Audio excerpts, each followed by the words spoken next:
आज राजस्थान के अंदर एक बहुत बड़ी घटना जो लगातार घट रही है उस पर विचार कर रहा है। मैं अपनी बात कह रहा हूं अध्यक्ष महोदय, उसी समय इस जयपुर की राजधानी घाट की गुणी पर हजारों विद्यार्थी और बेरोजगार डॉक्टर क्योड़ीलाल मीणा की अगुवाई में धरना दिए बैठे हैं। मंत्री महोदय, मैंने आपका उत्तर सुना और आपने बचाव मुद्रा में आकर 2013-18 की सरकार में प्रश्न पत्र लीक का चर्चा की।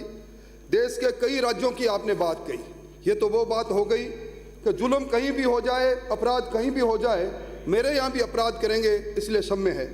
अध्यक्ष महोदय, ये जो मामला है, 18 महीने में राजस्थान के अंदर 28 परीक्षा हुई, 1 करोड़ 30 लाख अभ्यर्थी उसमें बैठे और जिन्होंने 400 करोड़ रुपए सिर्फ परीक्षा का शुल्क दिया और उसमें से 16 पेपरों का अलग अलग परीक्षाओं में आउट हो जाना और उसके बाद मुख्यमंत्री जी का ये बयान आ जाना कि प्रश्न पत्र लीक होने के अंदर अधिकारी और मंत्री या नेता नहीं है। मैं समझता हूँ अपने आप इसकी गंभीरता की बात अपने आप सामने दिखाई दे रही है। और इस बार तो हद हो गई, प्रश्न पत्र सोशल मीडिया में नहीं, चलती बस के अंदर 24 दिसंबर को आउट होता है और यही बस एसओजी जांच करती है। जब जांच में सामने आती है 21 तारीख और 22 तारीख को भी उसी टोल के नाके से निकलती है।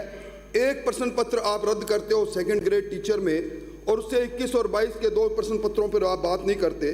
और मैं निवेदन करना चाहता हूं कि ये जो अभी जांच हुई है, इसमें कुछ किरदार फिर सामने आए, सुरेश बिश्नोई, सुरेश डाका, भूपेंद्र सारण और भजन लाल। और ये भी एसओजी ने कह दिया कि अजमेर, जयपुर, जालोर में यह प्रश्न पत्र 10 लाख से 15 लाख में बिका। आज इस सोशल मीडिया की टेक्नोलॉजी ने कुछ राज उजागर कर दिए।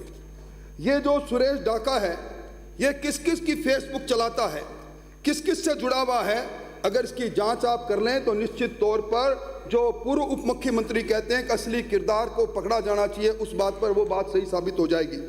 आज अध्यक्ष महोदय, हद तो तब हो गई जब जिस एंटी चीटिंग बिल के बात पर आपने भूपेंद्र सारण का मकान तोड़ा, उस किराएदार, उसका मकान का मालिक दूसरा था, उसने जब एसओजी को कहा कि मेरे को ये किराया नहीं दे रहा था, मैंने ऐतराज जब किया तब इसने मुझे मंत्रियों के, आईएएस लोगों के नाम लेकर धमकाए।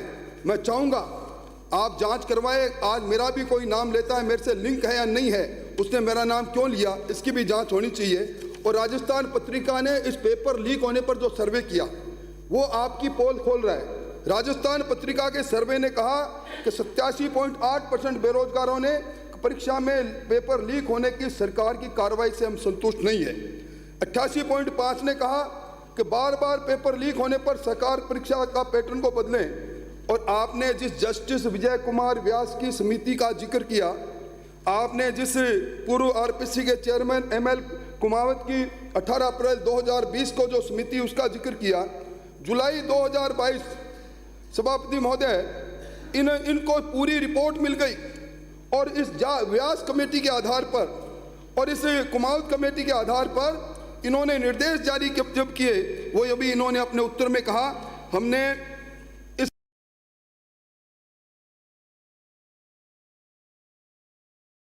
आप लिख लें 22 फरवरी 2022 को हमने पारित किया, 5 अप्रैल 2022 को ये नोटिफाइड हो गया।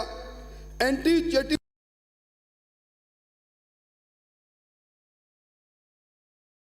5 वर्ष से लेकर 10 वर्ष की सजा और 10 लाख से लेकर 10 करोड़ का जुर्माना। 12(2) में अपराधी की संपत्ति अटैच करने की बात और 16 में डेजिग्नेटेड कोर्ट स्पीडी ट्रायल के।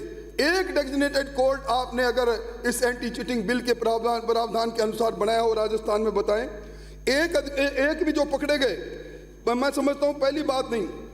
अध्यक्ष महोदय, मैं बड़े नम्र शब्दों से कह रहा हूं, वन कांस्टेबल की परीक्षा, वन रक्षक की परीक्षा और ये सेकंड ग्रेड टीचर की परीक्षा, ये उस समय हुई जब एंटी चीटिंग बिल प्रभावी हो गया था। आपने कांस्टेबल की परीक्षा रद्द हुई, आपने खुद अपने उत्तर में कहा वन रक्षक की परीक्षा रद्द हुई। आपने उसमें एंटी चीटिंग बिल के आधार पर उन माफियों के मकानों को अटैच क्यों नहीं किया, उन पर जुर्माना आपने क्यों नहीं लगाया, डेजिग्नेटेड कोर्ट में उनके खिलाफ आपने वो क्यों नहीं किया चालान पेश। आप वही हैं, आपने अभी रीट की बात की छुपाई। इससे रीट के अंदर जो डीपी जारोली और जो प्रदीप पारासर जिनको आपने दोषी मानते हुए गिरफ्तार किया, मुझे बड़े अफसोस के साथ सदन को कहना पड़ता है, इन सारे दोषी लोगों को आपने न केवल वापस बहाल कर दिया, बल्कि इनको वह कह दिया, क्लीन चिट दे दी कि इनका कोई दोष नहीं। आप मुझे बता दें, डबल लॉक के अंदर से प्रश्न पत्र चोरी होता है और उसके बाद भी आप कहते हो कि कोई जिम्मेवार नहीं। ये कौन सी जादूगरी है? इस पर भी आपको निश्चित तौर पर करना चाहिए। और अध्यक्ष महोदय, मैं एक जुम्मारी से कहकर मेरी बात को समाप्त करूंगा। कांस्टेबल की परीक्षा 14 मई 2022 को आपने रद्द की। एंटी चीटिंग बिल इन्फोर्स था। एसओजी ने उदाराम के नाम के व्यक्ति से प्रश्न पत्र जब्त किया। एसओजी आगे नहीं बढ़ी क्योंकि एसओजी को यह प्रश्न पत्र सुरेश ढाका ने दिया। और अब आपने उस उदाराम की संपत्ति जब्त की क्या? आपने उदाराम के मकान को तोड़ा क्या? आपने किराए के मकान को तोड़कर उद्गम की उस संस्था को, भूपेंद्र सारण की संस्था को, किराए पर चलती थी, जो ये खुद किराया नहीं देता था, जो कहता था किराया मांगने पर मुझे मंत्री के नाम से धमकाते हैं, कौन ये मंत्री? आपने कार्रवाई नहीं की। मैं समझता हूं इसके साथ ही जब ये कांस्टेबल की परीक्षा में दिवाकर स्कूल जो जोटवाड़ा का है, यहाँ सामूहिक नकल हुई। एसओजी की जांच है, जांच की रिपोर्ट के अंदर आप देख लो। आपने सिर्फ मान्यता रद्द की, स्कूल वहीं खड़ा है। और इसके साथ ही जो एसओजी की परीक्षा में जागृति विद्यालय जयपुर, एसओजी ने सभापति महोदय जांच के बाद दिवाकर शर्मा को, धीरज शर्मा को पकड़ा और इस स्कूल की मान्यता भी रद्द नहीं की, क्योंकि विप्र फाउंडेशन की उपाध्यक्ष मंजू शर्मा का ये स्कूल है।